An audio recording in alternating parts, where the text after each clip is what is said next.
Assalamualaikum warahmatullahi wabarakatuh.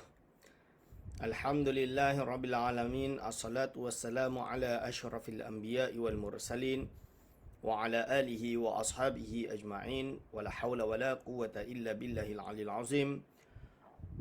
Allahumma la sahla illa ma ja'altahu sahla wa anta taj'alu hazana idza syi'ta sahla. Rabbi shrah li sadri wa yassir li amri wahlul 'uqdatam min lisani yafqahu qawli. Amma ba'du.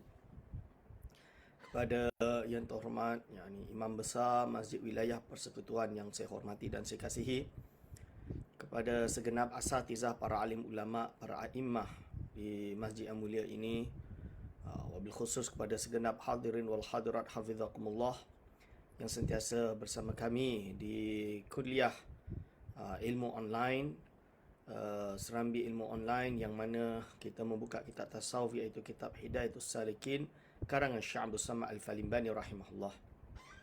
Hadirin wal hadirat hafizakumullah, sekarang kita sambung pada hadis yang panjang yang mengumpulkan segala tentang isi daripada nasihat Al-Imam Al-Ghazali rahimahullah, yang mana hadisnya daripada Mu'adz daripada Rasulullah sallallahu alaihi wasallam, yang mana pada hari ini kita sampai pada muka surat 252 cetakan edisi Galeri Ilmu. Kata Mu'adz, "Qultu ya Rasulullah, anta Rasulullah wa ana Mu'adzun, fa kaifa an-najatu wal khalasu?" Qala iqtadi bi wa in kana fi 'amalika naqsun. Ya Mu'adz, hafiz 'ala lisanika min al-waqi'ati fi ikhwanika min hamalatil Quran, wahmil dhunubaka alaika wa la tuhammilha alaihim, wa la tuzakki nafsaka wa tadhummahum, wa la tarfa nafsaka alaihim, wa la tudkhil amala dunya fi amalil akhirah, wa la turai bi amalika, wa la tatakabbar fi majlisika bi wad'ihim, likay yahdhara an-nasu min su'i khuluqika, wala tunaji rajulan wa indaka akharu, wala tata'azzam 'ala nasi fatanqati'u anka khairatud dunya wal akhirati, wala tumazziqin nasa fatumazziqaka kilabun nari yaumal qiyamati fin nari. Qala Allah Ta'ala, wan nashitati nashta, hal tadri ma hunna ya Mu'adz?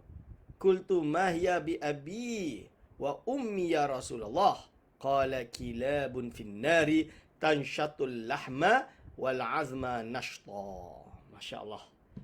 It's a very strong hadis, sangat-sangat kuat, iaitu Mu'adz berkata, "Maka sembahku ya Rasulullah." Jadi ini sambung daripada hadis yang panjang yang kita riwayatkan pada minggu lepas. Jadi, maka sembahku ya Rasulullah, engkau Rasulullah dan aku adalah Mu'adz. Okay. Betapa lepas bagiku dan betapa suci bagiku yang demikian itu. Maka sabda Nabi SAW, ikut olehmu akan daku. Just follow me.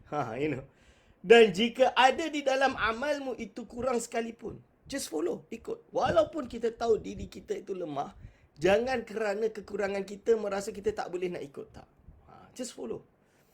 Lalu dia sebut, wahai Mu'adz, pelihara olehmu atas lidahmu daripada menjatuhkan akan kejahatan di dalam saudara yang Muslim daripada yang menanggung Al-Quran. Jangan sampai menjatuhkan mereka. Okay. Menanggung Al-Quran itu berarti menghafal Al-Quran, iaitu yang mengamalkan akan hukum yang di dalam Quran. Berarti menghafal itu bermaksud berarti orang yang mengamalkan Al-Quran. Jadi ahlul Quran. Dan tanggungkan akan dosamu atas dirimu, dan jangan engkau tanggungkan akan dia atas mereka itu. Dan jangan engkau sucikan akan dirimu dan engkau mencela akan mereka itu. Dan jangan engkau angkat dirimu atas mereka itu dengan engkau rendahkan akan mereka itu. Dan jangan engkau masukkan amal dunia di dalam akhirat. Jangan masukkan amal dunia di dalam akhirat, iaitu jangan engkau qasad akan amal akhirat itu kerana dunia. Dan jangan engkau memperlihatkan amalmu dan jangan engkau membesarkan akan dirimu di dalam majlismu. Kerana supaya takut manusia daripada kejahatan perangaimu. Dan jangan engkau berbisik-bisik pada seseorang. Padahal ada padamu orang yang lain daripadamu. Jadi, backbiting,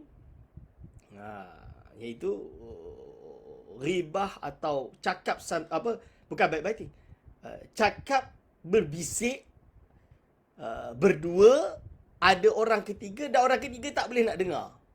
Jadi macam ada something kot. Kalau bahasa hari ni tu termasuk tu sengaja menggunakan bahasa yang orang ketiga tu tak faham, dengan niat biar dia tak faham, biar dia tak tahulah apa yang kita tengah cakap. Contoh dia macam tu. Ni jadi buat kita curious. Apa yang dia nak cakap ni, apa yang dia ni. Itu perlu dihati-hati. Mana tadi? Berbisik pada ada orang ketiga daripadamu. Dan jangan engkau tinggikan akan dirimu dan jangan engkau besarkan akan dirimu atas manusia, maka hilang daripadamu kebaikan dunia dan akhirat. Ini nasihat Rasulullah SAW dalam bab tasawuf kepada kita semua. Kita bila baca kitab tasawuf itu, reflect, dia seperti melihat cermin. Melihat bukan cermin, ialah cermin. Mirat tu cermin, mencerminkan diri kita. Kita tengok, kita amalkan apa yang diperintahkan, yang dititahkan oleh baginda sallallahu alaihi wasallam atau tidak. Jadi ini satu muhasabah kepada kita semua. Muhasabah. Jadi kita beristighfar yang banyak. Dan jangan engkau tinggi akan dirimu. Dan jangan engkau cari kemaluan manusia, iaitu jangan engkau umpat akan manusia. Ghibah. Dan jangan engkau aibkan akan dia. Alhamdulillah. Yahdikumullah wa yuslih balakum. Maaf. Dan jangan engkau cari kemaluan manusia, iaitu jangan engkau umpat akan manusia. Dan jangan engkau aibkan akan dia. Jadi mengaibkan manusia. Ini. Maka mencari akan engkau oleh anjing yang berada dalam api neraka. Jadi apa? Dia seolah-olah mencari. Tumaziku kilabun nar yaumal qiyamah. Anjing-anjing tu yang akan menggigit, mengoyak-ngoyak kan. Mencari tu mengoyak-ngoyak kan. Lebih kurang macam tu lah. Oleh anjing-anjing yang ada di api neraka pada hari kiamat kelak. Kerana firman Allah Subhanahu wa taala dan benar, wan nasyitati nashta, iaitu apa maksudnya? Demi yang mencari akan carikan. Jadi di suatu peringatan kepada kita semua, tuan-tuan dan puan-puan. Apabila kita mengaji kitab tasawuf, kita berusaha untuk muhasabah diri kita sendiri. Lebih-lebih lagi diri kita sebelum yang lain. Itu tujuannya. Dan kita niatkan perkara tersebut. Saya niatkan perkara tersebut juga agar supaya kita sentiasa menginsafi segala kesalahan kita. Adakah engkau tahu, hai Muaz, siapa yang mencari-carikan itu? Maka kataku, apa itu demi bapaku, engkau dan ibuku ya Rasulullah?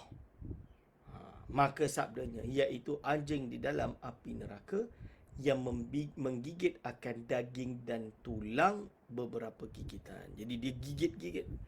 Anjing tu gigit-gigit kerana backbiting tersebut. Umpatan, mengumpat. Allah.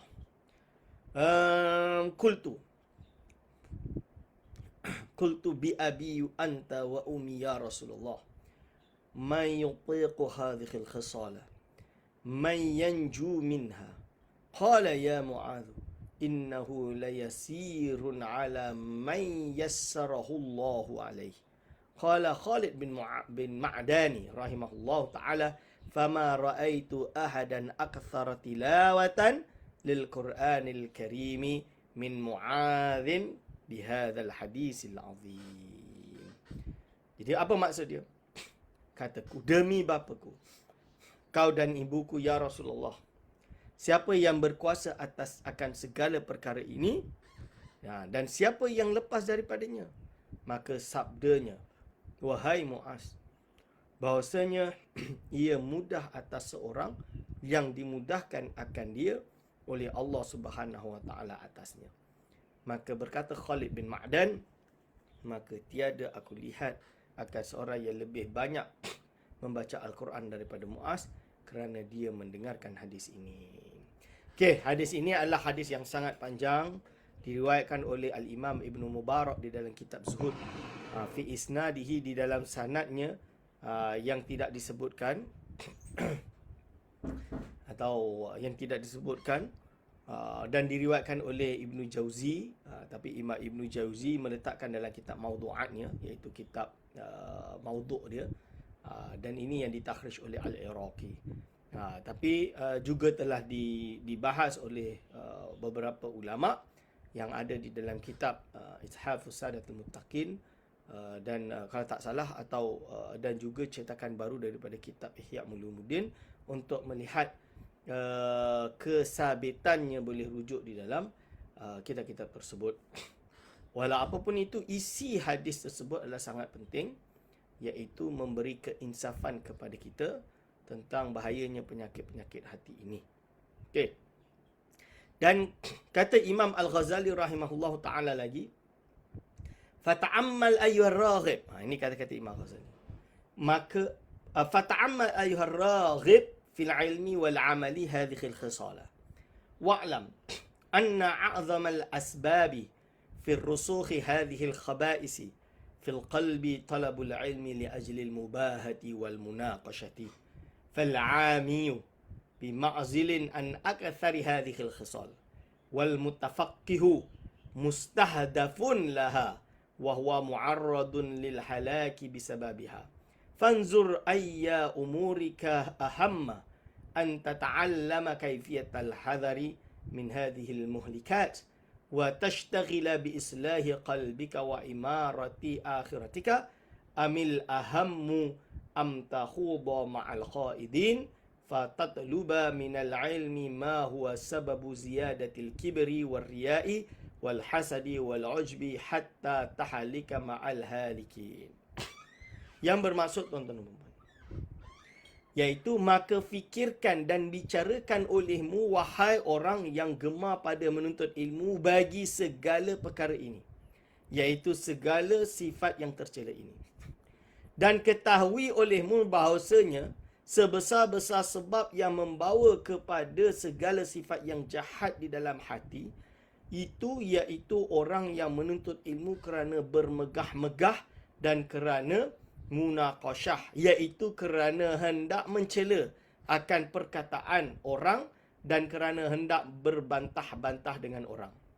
Maka orang awam, iaitu orang yang tiada menuntut ilmu itu, jatuh daripada kebanyakan perkara sifat yang tercela ini. Dan orang yang baru menuntut ilmu fiqh, iaitu yang dilontarkan akad dia, iaitu menjadi sasaran bagi segala sifat tercela ini, iaitu orang yang baru menuntut ilmu fiqh, itu kebanyakan dia bersifat dengan sifat tercela ini yang tersebut dalam bab keempat ini.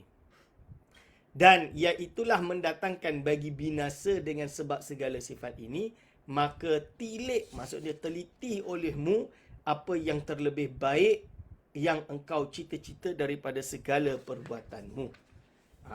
Bahawa engkau menuntut cara memeliharakan diri daripada yang membinasakan ini, dan bimbang engkau dengan membaikkan akan hatimu dan membaikkan akan akhiratmu, atau yang terlebih baik yang engkau cita-cita itu, bahawa engkau masuk bersama orang yang masuk di dalam yang membinasakan akan diri mereka itu, dan engkau tuntut daripada ilmu yang menjadi sebab bagi menambah akan takbur dan riak dan hasad dan ujub, hingga binasalah engkau serta orang yang binasa. Jadi, apa yang dimaksud di sini, tuan-tuan? Jadi, bahayanya penyakit hati ini, Imam Ghazali mengingatkan terutamanya dari golongan penuntut ilmu dahulu. Sebab apa? Ada orang yang datang menuntut ilmu kerana untuk menunjukkan dia hebat. Jadi zaman dulu tu ilmu tu betul-betul dah hebat. Jadi bukan macam zaman sekarang. Sebab zaman sekarang ni bila dah lulus universiti, bawa sijil, dia kira lulus lah. Walaupun yang dia baca salah, dia tulis salah, orang dah tak tengok dah. Orang tak tengok salah tersebut. Tapi orang tengok apa? Orang tengok iaitu sijil dia. Ini pada hari ini. Kalau dulu tak macam tu. Dulu sijil tu tak ada nilai. Kalaupun ada. Tapi memang adalah. Macam di Qarawiyyin saya ada tengok satu manuskrip. Sijil menjadi doktor perubatan. Ada. Lama. Dia manuskrip besar tulisan dia. Syahadatu, iaitu persaksian dari pihak ulama'-ulama' universiti mengakui Fulan bin Fulan ini secara rasminya memiliki ilmu yang cukup untuk merawat dan mengubat orang dan menjadi doktor yang diakui keahliannya. Lebih kurang macam tu. Itu syahadatut tibb. Itu katanya lah. Kalau saya ingat lagi waktu saya di sana dikatakan menurut ahli kadokologi itu ilmu manuskrip, bahawa itu adalah sijil perubatan tertua di dunia. Lebih kurang itu yang exist pada hari ini. Jadi sijil tu besar, persaksian bahawa Fulan bin Fulan adalah seorang doktor ataupun seorang yang pakar dalam perubatan. Jadi pada waktu dulu, ilmu itu bukan sebatas hanya kertas, tapi dilihat keilmuan dia. Apabila dia lulus, dia bukan lulus hanya sekadar procedural. Ini masalah kita pada hari ini, terlalu banyak procedural, but the essence kita lupa. Orang boleh lulus tapi tidak ada ilmu. Sebab apa? Sebab dia dah ikut semua prosedur. Kalau dulu tak. Jadi dia procedural is not important. Dia prosedur tu masuk ni, letak gambar, isi borang, tepat waktu, buat ini, catatan. Itu je yang dia pentingkan. Isi laporan tu dia tak pentingkan. Waktu hari Viva tu tidak dipentingkan. Saya bagi contoh lah. Kalau dulu untuk lulus tersebut, dia sama, sistem dia hampir sama dari segi, kalau sekarang ni PhD ni means dia dah menulis thesis kan, kita panggil thesis, dibentangkan, diuji oleh 3 atau 4, kalau di macam mungkin di Oxford 7 orang kalau tak salah saya, penguji saja 7. Di Qarawiyyin dulu 5. Dia kena ganjil, dia tak boleh genap. Dia kena ganjil supaya bila suara tu ada pro and cons, nak lulus dengan tak lulus, dia kena ada 3-2 macam tu. Dia akan 3-2. Jadi saya ingat waktu itu 5 orang yang menguji saya. 5 orang, 5 pensyarah dari universiti luar, eksternal, internal. Dia macam tu. So kalau 2 sahaja susah. Satu okey, satu tak okey. So macam mana? Okey, tak okey, apa yang eksternal yang dianggap sebagai lebih ada qimah daripada internal sebab dia dari luar. Padahal belum tentu. Kadang yang diorang pilih adalah penguji yang memang bukan takhasus misalnya, atau bukan bidangnya misalnya. Ini contoh dia. Lalu lulus dia. Tapi dia lupa essence. What is the essence? Esensi tu apa? Jadi ketika Viva, of course dia akan tanya, dia suruh baca, dia nak tahu kefakihan dia dalam bahasa Arab, dia nak tahu kemampuan dia di dalam membaca kitab. Itu akan dicek. Keaslian pendapat tersebut, dia akan tanya, engkau kata ini, engkau jumpa ke tak jumpa ni? Kitab dari mana ni? Boleh tunjuk tak cetakan dia? Kena bawa. Misalnya. Kalau tak bawa pun kita tahu. Kita rujuk buku tersebut. Oh, buku itu ada di kitab ini, cetakan ini, saya beli PDF ke, saya download ke. Kalau download PDF, tak apa sebut PDF.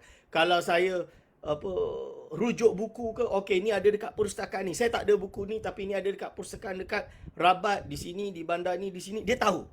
Sebab dia dah buka dan dia tahu. Tapi kalau merujuk dan kita buka, kita tanya dia, dia pun tak tahu sumber dia. Ada kitab ni? Tak ada. Mana rujuk? Adalah. Itu tak boleh dalam Viva. Misalan dia. Suruh baca, tak reti baca. Tulis Arab salah. Macam mana nak dapat PhD? Misalan dia. Jadi, pada zaman dahulu, Imam Ghazali punya kisah ini, orang menuntut ilmu, memang nak ilmu. Tapi bukan untuk bekerja, bukan untuk kerana ketakwaan kepada Allah. Tapi bil mubahati, nak menunjuk aku orang alim. Lil munaqashati, kerana nak berdebat. Tu. Dan ini niat dah salah Imam Ghazali sebut. Sebab ada pada waktu itu. Salah seorang dia, Imam Ghazali sendiri mengakui dulu dia menuntut ilmu untuk itu. Sebab apa? Sebab nak lawan. Jadi memang nuntut ilmu sebab tugas dia, kerja dia nak lawan je, nak debat. Waktu itu kan dia jelas Imam Ghazali lawan dengan Mu'tazilah. Lahirlah kitab Iqtisad fil I'tiqad. Dia nak lawan golongan Batiniyah. Lahirlah Fadaihul Batiniyah. Dia nak lawan falasifah. Lahirlah Tahafutul Falasifah. Ini kita kena faham. So Imam Ghazali mengalami pengalaman ini dilalui. Dia merasai dan dia lalui pengalaman ini. Dan dia merasa, what's the point at the end? Ini niat dah tak betul lah. Menuntut ilmu sebab nak debat. Menuntut ilmu sebab nak tunjuk aku ni pandai, orang lain bodoh. Itu dah salah. Dan ini yang membuatkan ilmu tu membinasakan kita. Sebab apa? Ilmu itu bukan menjadi ilmu yang bermanfaat. Tapi ilmu yang justru akan mendrag us. Yang akan menarik kita. Yang akan membuatkan kita terjun tenggelam di dalam api neraka. Kerana penyakit-penyakit hasad, riak dan lain-lain. Ini. Hari ini terbalik. Ilmu pun dah tak ada. Menuntut ilmu sebab sekeping kertas. Dan dengan kertas tu pun kita nak bersombong-sombong. Na'udzubillah min zalik. Dengan kertas itu kita nak bersombong-sombong. Unzur ma qal wa la tanzur man qal. Kalau kita betul-betul berhujah kerana ilmu, kita jangan lihat. Jangan lihat iaitu kertas tersebut. Tapi kita lihat esensi, essential atau inti, the essence, bukan essential, esensi, the essence. Esensi daripada ilmu itu sendiri, that ilmu itu sendiri. Dan walaupun dia tidak ada sijil sekalipun, tuan-tuan, kalau yang dia bicara itu hak, maka itu hak. I'rifil haqqa ta'rif ahlahu. Imam Ghazali sebut. Engkau tahu kebenaran, engkau tahulah siapa ahlinya.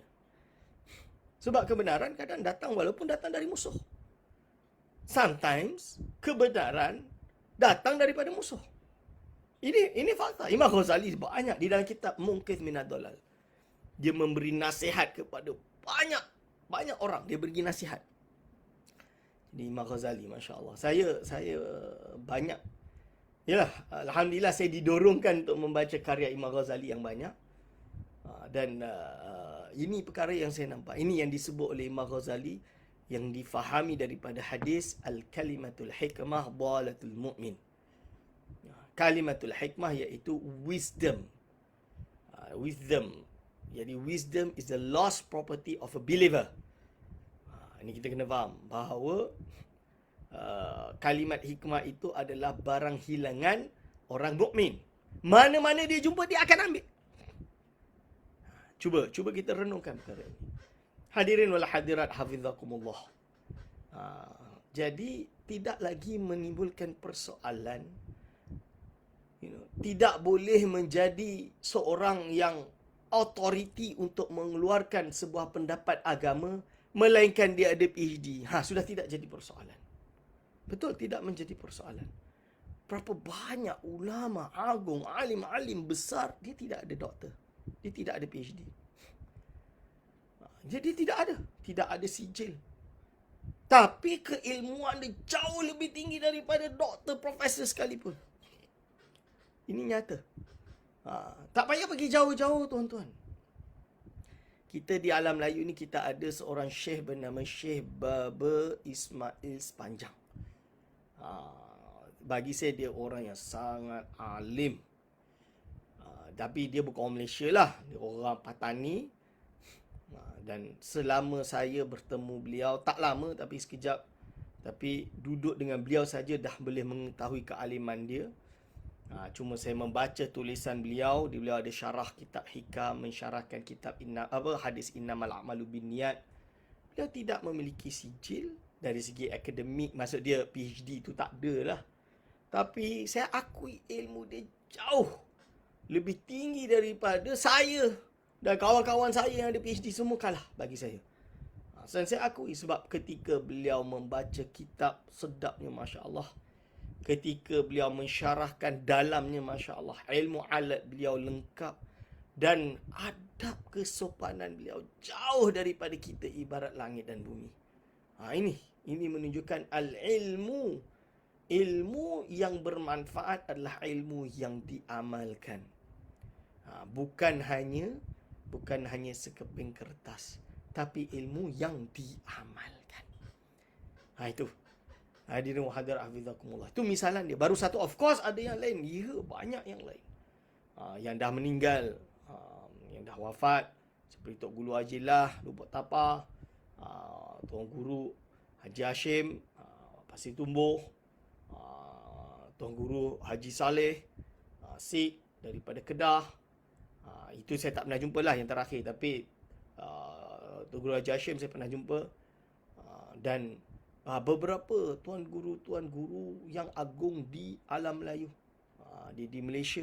Kalau di Indonesia banyaklah yang saya bertemu. Mereka jauh lebih alim dan beramal dengan ilmunya. Jadi ini pesan Imam Al-Ghazali rahimahullah. Dan penyakit orang menuntut ilmu hingga hari ini, tujuan dia dah salah. Jadi ini yang kita kena betulkan niat kita. Dan kita kena didik anak kita. Ingat, menuntut ilmu bukan nak sijil. Menuntut ilmu jangan nak kejar 4A, 5A sekarang. Nak mengejar 10A SPM. Tapi menuntut ilmu kerana ilmu. Kita tak nak lulus 10A, tapi baca kitab Arab tak reti. Maksud dia belajar bidang agama, lulus semua A, mumtaz sofi. Baca kitab tak reti. Kita tak nak seperti itu. Kita nak lulus ada ilmu. Dia memang mampu dan ada ilmu. Itu yang kita nak. Supaya kita dah tak nak, dah penat balik dari universiti yang hebat tapi tak ada ilmu. Itu kita tak nak dah. Itu kita tak nak. Kita nak ada ilmu dan beramal dengan ilmunya. Al-alim wa amil. Dan lagi kata-kata Imam Al-Ghazali rahimahullah ta'ala. Wa'lam anna hadhihi al-khisal as-salasa min ummahati khaba'isil qalbi.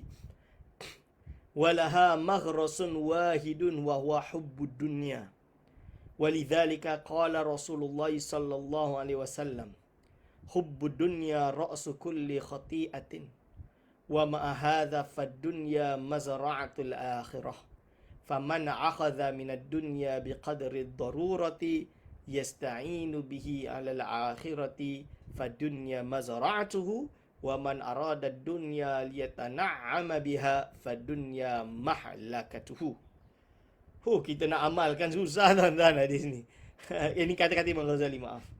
Jadi ketahuilah, maksudnya, dan ketahui olehmu bahawa segala perkara yang tiga ini, iaitu riak, ujub, hasad, iaitu adalah daripada ibu segala yang tercela.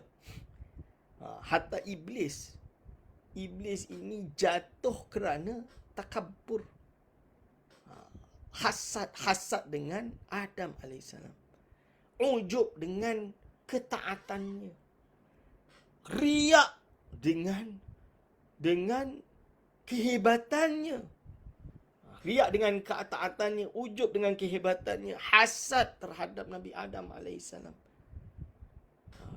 Maka dia minal mutakabbirin, orang-orang yang sombong, takabbur. Tengok apa jadi dia. Sampai hari ini dilaknat oleh Allah dan telah ditakdirkan oleh Allah dia ini dilaknat. Sampai akhirat tu dilaknat kerana penyakit hati ini. So, cuba kita renungkan diri kita. Allah. Memang terpaksa banyak berzikir untuk menghilangkan penyakit hati ini. Cara dia zikir, tuan-tuan. Zikir. Sebab itu kita perlukan kepada guru mursyid supaya ajarkan kita, menuntun kita dengan zikir. Macam mana cara zikir? Kita berzikir dengan niat membersihkan hati. Banyak berzikir.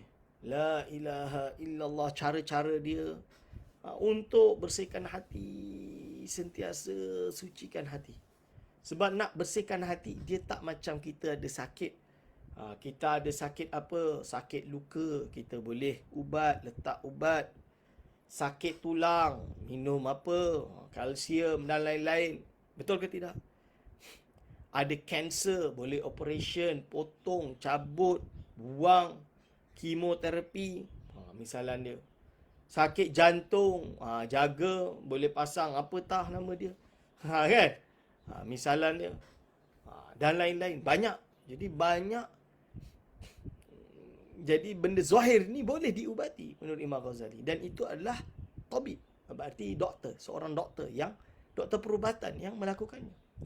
Akan tapi sakit hati dia bukan suatu penyakit yang boleh kita nampak dengan kasat mata kita.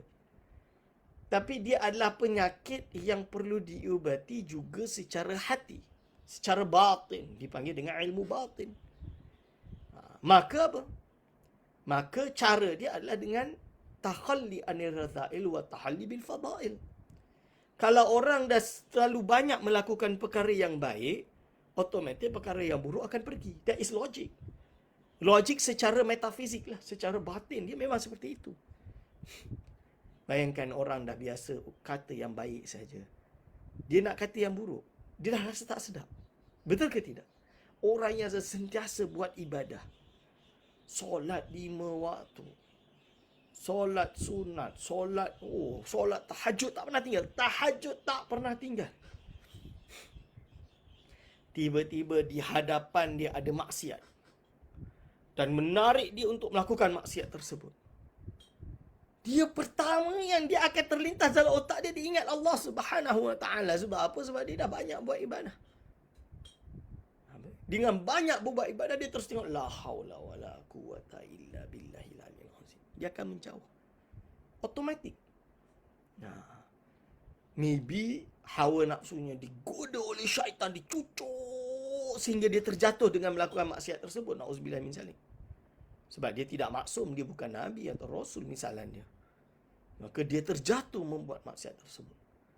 Tapi otomatik dia akan terus bertaubat seketika itu. Kerana apa? Kerana ibadah masih lagi banyak. Hati bersih itu masih lagi banyak. Dan setelah itu tuan-tuan, siapa tahu setelah itu justru dia menambah ibadahnya. Dia menambah ibadah dia dan bertaubat. Ini misalnya. Okey. La haula wala quwata illa billahil azim. Daripada segala ibu, daripada ibu segala sifat yang tercela hati. Dan adalah baginya satu tempat tumbuh, dan iaitu sangat kasih akan dunia. Iaitu apa? Satu tempat tumbuh iaitu sangat kasih akan dunia. Dan kerana inilah sabda Nabi Muhammad SAW. Jadi ini semua hasil daripada dunia. Termasuk pangkat, nama. Mungkin tak banyak harta, tapi dia ada kehormatan di sisi manusia. Bagi Imam Ghazali, ini dunia. Ini dunia. Sebab itu kadang-kadang ulama dah menyatakan, kadang-kadang biar orang pandai kita hina. Yang penting kita tahu di sisi Allah kita tidak hina. Jadi it doesn't, you don't have to menghalalkan segala cara hanya demi pujian orang. Pangkat di dunia, kehormatan di dunia. Tidak. Kita ingat suatu saat kita akan mati. Kita kena ingat itu. Suatu saat kita akan berpergian. Hadirin wa hadirat hafizakumullah. Hubbud dunya ra'su kulli khati'atin. Hubbud dunya, sangat kasih akan dunia, iaitu kepada segala kesalahan dan segala kejahatan dan segala dosa dan segala maksiat. Ini kita tidak boleh mencintai dunia. Ra'su kulli khati'atin. Hadis diriwayatkan oleh Imam Baihaqi dalam Syu'abil Iman, hadis yang dhaif. Tapi kan benar itu. Kita ni buat kesalahan sebab dunia lah. Betul ke tidak? Tak bayar zakat sebab sayang dunia. Tak puasa sebab sayang dunia. Makan sudah, tak nak lepaskan. Kan? Tak solat sebab sayang dunia. Kerana apa? Merasa waktu buat benda yang duniawi ni lebih penting daripada beribadah kepada Allah. Tak pergi haji kerana dunia. Tahu dia wajib pergi haji 40 hari. Lama sangat. Banyak benda dia nak buat. Delay. Padahal dia mampu untuk berangkat haji. Ini masalah kesalahan. Maka kita sebagai umat Islam dituntut mengenal bahawa dunia ini fana. Dunia ini akan hilang. Dunia ini akan pergi. Bayangkanlah kita di dunia ini melakukan banyak perkara yang baik tanpa ada orang tahu. Banyak perkara baik tanpa ada orang yang tahu. Kan? Kira-kira apakah ia mengurang kebaikan ke tidak? Tidak. Kerana kebaikan itu sampai. Kan? Tapi justru dengan ada orang tahu, mengurangkan pahala kerana akan muncul penyakit yang lain yang terbit daripada urusan duniawi ini. Ini. Walaupun demikian, maka dunia itu juga tempat bendang bagi akhirat. Iaitu tempat mengambil bekal di dalam akhirat. Nak tak nak, yes, kita hidup di dunia. Allah dah takdirkan kita hidup di dunia. Allah takdirkan kita bukan termasuk malaikat. Allah takdirkan kita bukan termasuk yang tidak baik misalnya dia. Jin atau iblis, nauzubillah min zalik. Tapi kita berada di dunia, maka bekal di akhirat inilah di tempat di dunia. So kita kena usaha beramal sebanyak mungkin untuk mendapatkan akhirat. Maka barang siapa mengambil daripada dunia dengan sekadar darurat, jadi ambil sekadar yang perlukan sahaja, iaitu sekira-kira hajat, supaya menolongi ia dengan dia atas jalan akhirat, maka dunia itu mazra'atul akhirah. Dunia ini adalah mazra'ah, tempat mazra'. Apa mazra'? Tempat menuai akhirat, bekal akhirat, iaitu tempat mengambil bekal yang manfaat di dalam akhirat. Dan barang siapa menghendaki akan dunia kerana bersedap-sedap dan kerana bersuka-suka dan bersenang-senang, maka dunia itu tempat membinasakan akan dia. Dan kata Imam Al-Ghazali rahimahullah ta'ala di dalam Mukhtasar Ihya Ulumuddin, I'lam. Jadi Imam Ghazali disebut dalam kitab Ihya Ulumuddin. Mukhtasar Ihya Ulumuddin ni dipanggil Lubbul Ihya. I'lam anna dunya aduwatun lillah. Sesungguhnya dunia ini adalah musuh bagi Allah. Wa aduwatun li awliyaihi wa aduwatun li a'da'illah. Fa'adawatuha lillahi ta'ala annaha qata'atit tariqa ala awliyaihi. Walidhalika lam yanzurillahu ilayha mundhu khalaqaha. Wa amma adawatuha li awliyaihi ta'ala fali'annahu tazayyanat lahum bizinatiha wa ammatuhum ratiha wa nadharatiha hatta tajarra'u mararatal sabri fi muqata'atiha. Wa amma adawatuha li a'da'illahi falistidrajiha lahum bimakriha wa makidatiha waqtina siha lahum bishabkiha hatta wathiqu biha wa awwalu alaiha faqadhalatuhum ahwaja ma kanu ilaihim. Apa yang dimaksudkan oleh Al-Imam Al-Ghazali rahimahullah?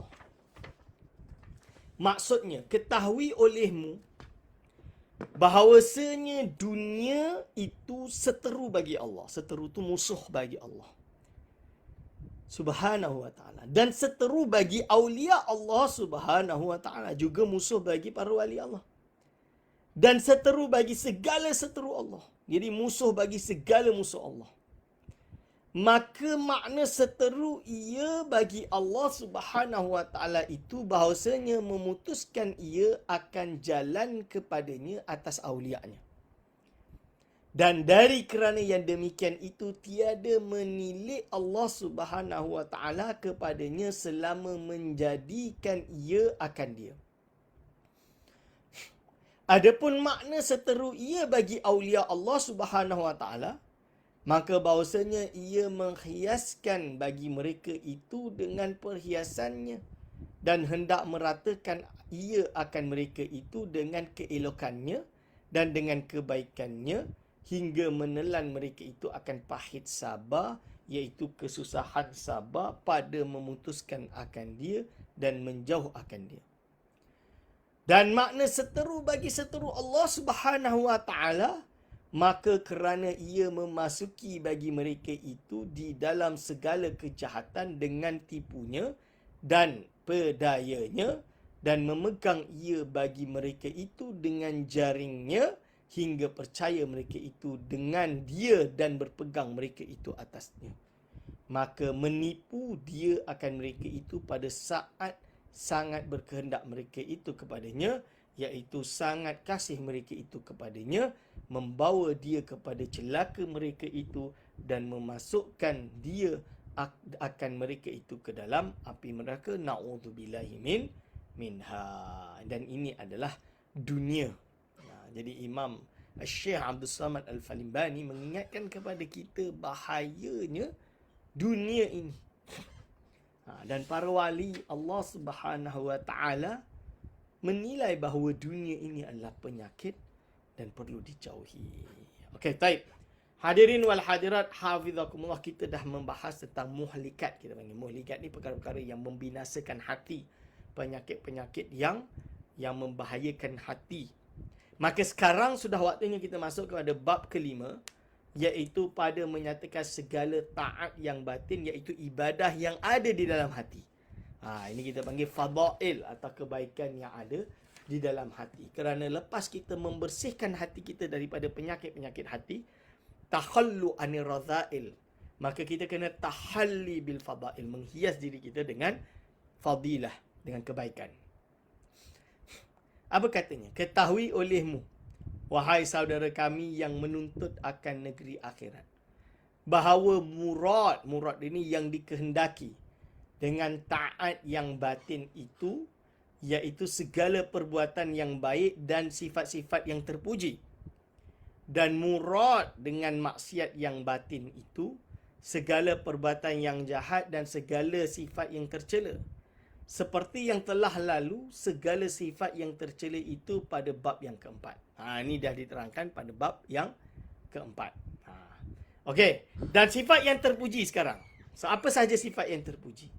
Sifat yang terpuji iaitu seperti yang disebutkan oleh Al-Imam Al-Ghazali rahimahullah ta'ala di dalam kitab Al-Arba'in fi Usuluddin. Okey. Di dalam kitab Arba'in fi Usuluddin 10 perkara. Pertama, taubat.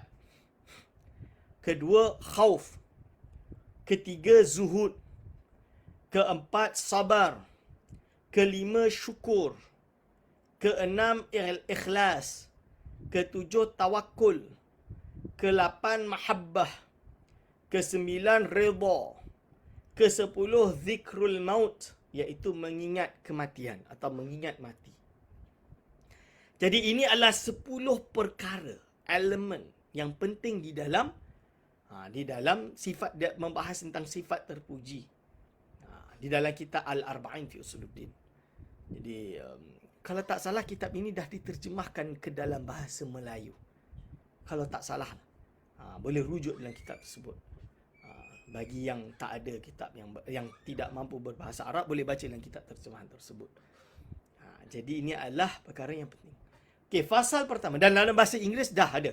Nama dia the 40 principle in religion. 40 principles in religion. Kalau tak salah itu nama buku dia. Dicetak oleh IIUM, UIA. Universiti saya, dicetak di universiti saya. Kerana tujuan buku tersebut adalah waktu itu ditulis dan di oleh akademik di UIA kalau tak salah, yang menerjemahkannya dalam bahasa Inggeris. Okey, fasal pertama tuan-tuan dan puan-puan pada menyatakan taubat.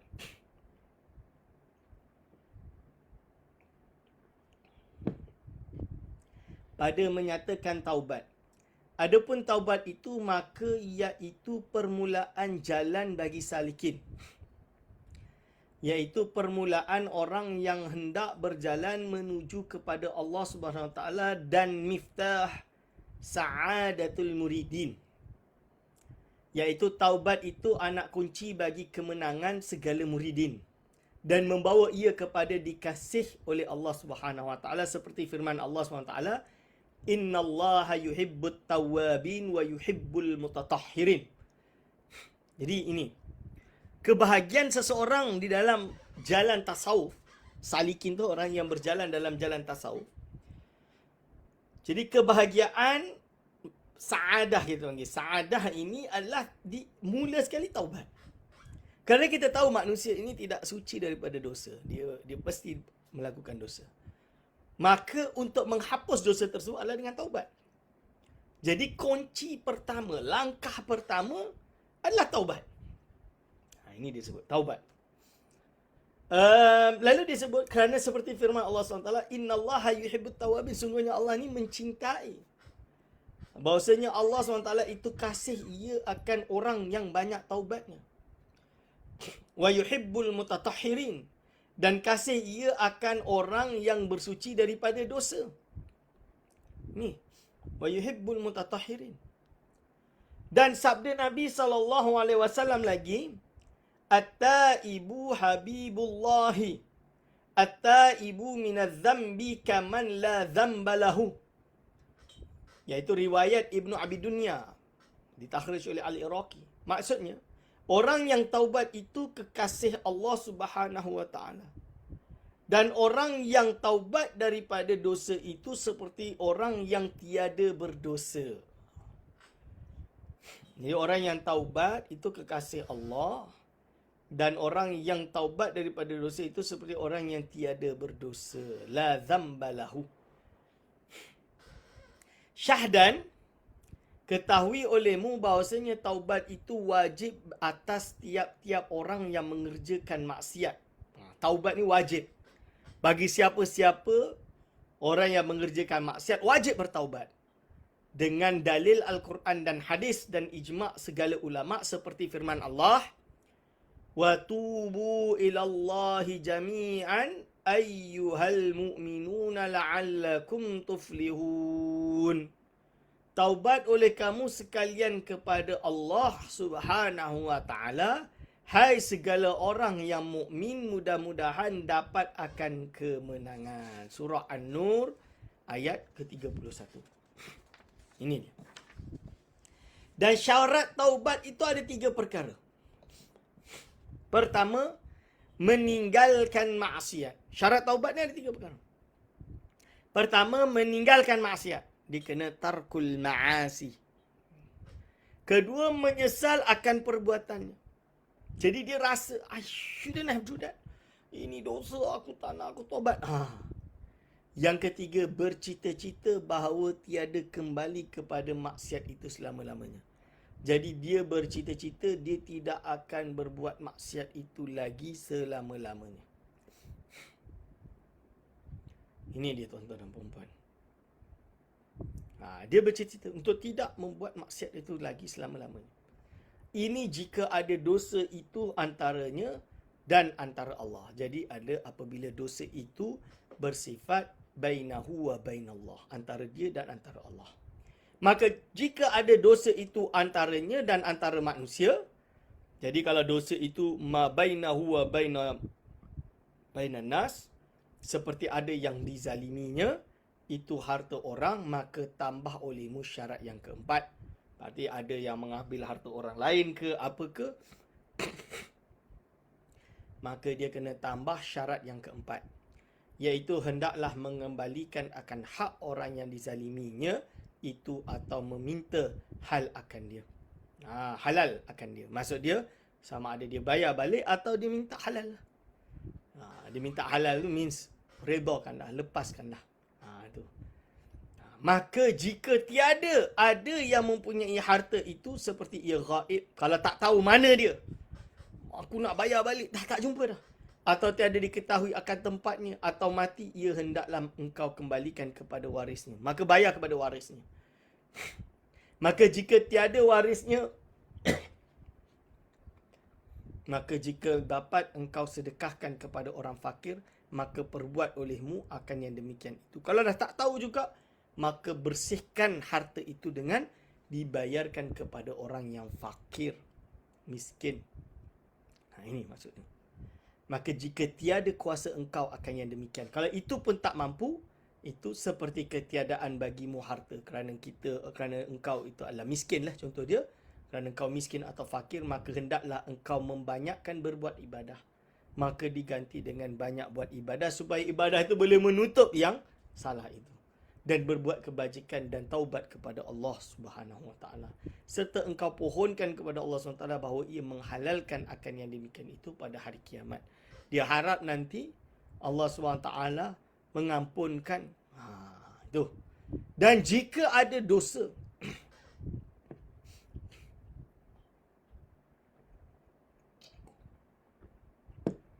dan jika ada dosa antaramu dan antara manusia. Jadi ada dosa antaramu dan antara manusia. Itu membunuh akan orang atau melakukan akan orang, maka hendaklah engkau serahkan akan dirimu itu kepada waris mereka itu. Kalau sampai berkaitan darah, membunuh dan lain, serahkan kepada waris mereka itu atau engkau minta halal kepadanya. Okeylah, diat ke, qisas ke, dan lain-lain. Maka jika tiada kuasa engkau akan demikian itu seperti ketiadaan waris ni, tak jumpa waris, maka hendaklah engkau taubat kepada Allah Subhanahu Wa Taala bahawa ia menghalalkan akan yang demikian itu pada hari kiamat. Dan jika ada dosamu itu mengumpat akan orang, kalau dosa itu dosa mengumpat akan orang atau memaki akan orang, maka hendaklah engkau meminta halal kepadanya serta engkau dustakan akan dirimu. Dan jika tiada dapat engkau akan yang demikian itu, maka hendaklah engkau bertaubat kepada Allah Subhanahu Wa Taala bahawa ia menghalalkan akan yang demikian itu pada hari kiamat. Dan jika ada dosanya itu khianat kepada isteri orang atau kepada anak orang, maka iaitu sangat susah jika engkau meminta halalkan akan yang demikian itu, nescaya membawa kepada fitnah yang terlebih besar kepada demikian itu. Maka tiada jalan akan yang demikian itu melainkan taubat kepada Allah bahawa ia menghalalkan akan yang demikian itu pada hari kiamat. Jadi tetap kunci dia taubat juga. Jadi kunci dia tetap kembali kepada Allah Subhanahu Wa Taala dan bertaubat. Dan jika ada dosamu itu pada agama, jika ada dosa dia itu pada agama, seperti engkau kafirkan akan orang. Jadi Syekh Abdul Samad mengatakan bahawa dosa mengkafirkan orang ni, dalam mengkafirkan tanpa hak, bukan kodi, bukan apa, duk sengaja cari salah orang, kafirkan pula, belum tahu kebenaran sesuatu itu.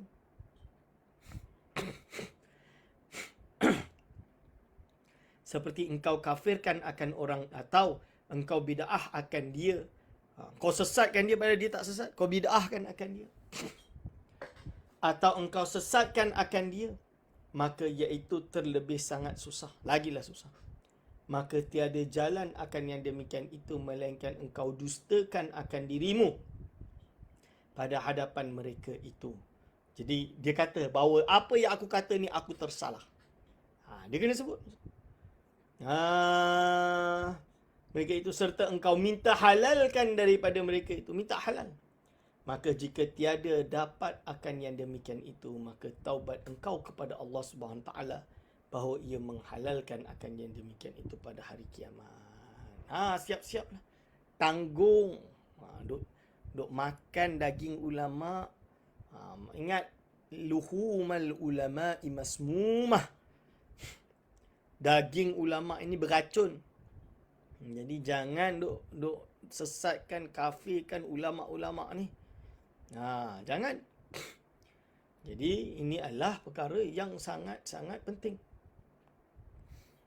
Kita jangan mudah mengkafirkan orang lain. Allah ini mengingatkan diri kita semua. Fasal yang kedua, tuan-tuan dan puan-puan, pada menyatakan khauf.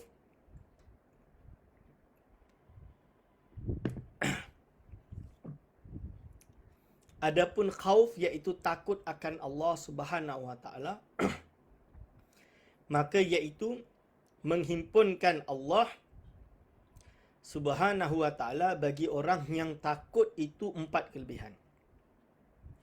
Jadi di sisi Allah, orang yang takut tu ada 4 kelebihan. Pertama, mendapat petunjuk Allah Subhanahu Wa Taala, mendapat hidayah daripada Allah Subhanahu Wa Taala. Kerana dia takut dengan Allah, berarti dia mendapatkan hidayah. Ini. Kedua, rahmat. Ini adalah rahmat daripada Allah. Jadi Allah sayang dia. Allah bagi dia rahmat. Boleh ke kata Allah sayang, kita sayang, Allah sayang kita, kita sayang? Tak ada masalah. Sayang tu terjemahan daripada hubbun, cinta, sayang, rahmah, kasih, mercy. Jadi kita jangan faham bahawa dia bermakna aradi, bermakna perasaan yang bersifat manusiawi. Jangan difahami dia bermakna aradi dari tidak ada dengan makna yang bersifat manusia, bukan. Tapi kita maknakan dia dengan makna yang yaliku bijalalihi, yang layak bagi Allah SWT. Dan ini diterangkan oleh Imam Al-Ghazali. Orang yang tidak faham, dia tak tahu. Ini diterangkan oleh Imam Ghazali sendiri. Rahmat seperti firman Allah Subhanahu Wa Taala, hudan wa rahmatul lil ladzina hum li rabbihim yarhabun. Petunjuk dan rahmat itu sabit bagi mereka yang takut akan Allah. Ketiga, ilmu seperti firman Allah, innama yakhshallaha min ibadihil ulama.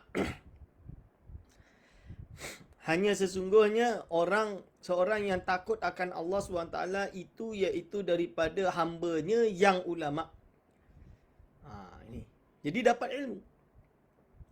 Hambanya yang ulama, yang berilmu, ini yang takut kepada Allah. Berarti orang yang ada khauf ini berarti orang yang ada ilmu.